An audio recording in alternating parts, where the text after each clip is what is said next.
So this video links in with the diamond position video. Really just want to pay close attention to what we're trying to achieve with shoulder rotation on the backhand.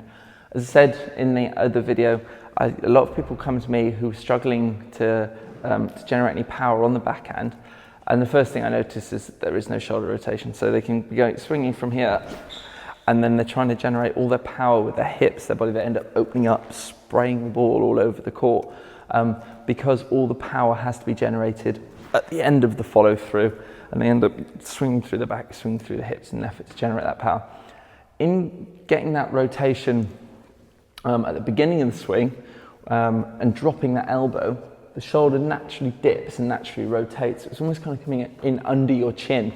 As a result of that, the racket head ends up above the ball, and you're in a really good position to generate power. These muscles are loaded up, and they naturally want to pull the racket head through the ball. They're loaded up, they want to get back to their neutral state.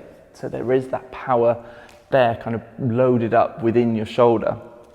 So to get this shoulder rotation, as I said, think about that diamond position, but just think about dropping that elbow. That's the key here. Somewhere in line with your belly button. We're still trying to keep that space, but then that shoulder naturally drops there. The racket head is up above the ball. I'm going to face the sidewall here just to show you what I mean. So from there, I'm almost turning my upper body towards the back corner at a slight angle, but so all this wants to now release through, and then I'm able to follow through to my target. As I said, if I'm in that position with no rotation, there's not really a lot to go on, but if I get into that position there, suddenly I want to release through, and then I'm consistently able to transfer weight into the shot.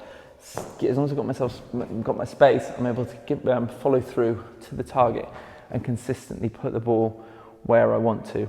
I cannot stress how important this shoulder rotation is to hitting the ball well on the backhand.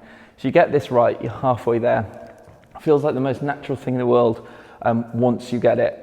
When you don't get it, it's quite tough. But once you do get it, it just makes hitting the ball so much easier.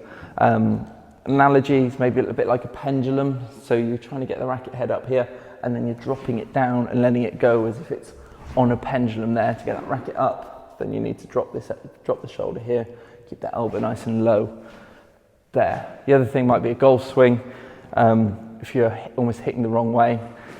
So I'm a right-handed golfer, I naturally swing that way. But if I were to swing as a left-handed golfer, take that racket up here and then release through. That's also a nice analogy to use to get that shoulder rotation working. I said, cannot stress the importance of this in hitting a consistent, powerful backhand. Really pay attention to what you're doing and see where your elbow is getting to, where your racket head is starting, and what your shoulder is doing. Try and capture that footage on video and break it down, analyze it, and really go into a bit more detail, because I guarantee if you get this right, your backhand will improve immeasurably.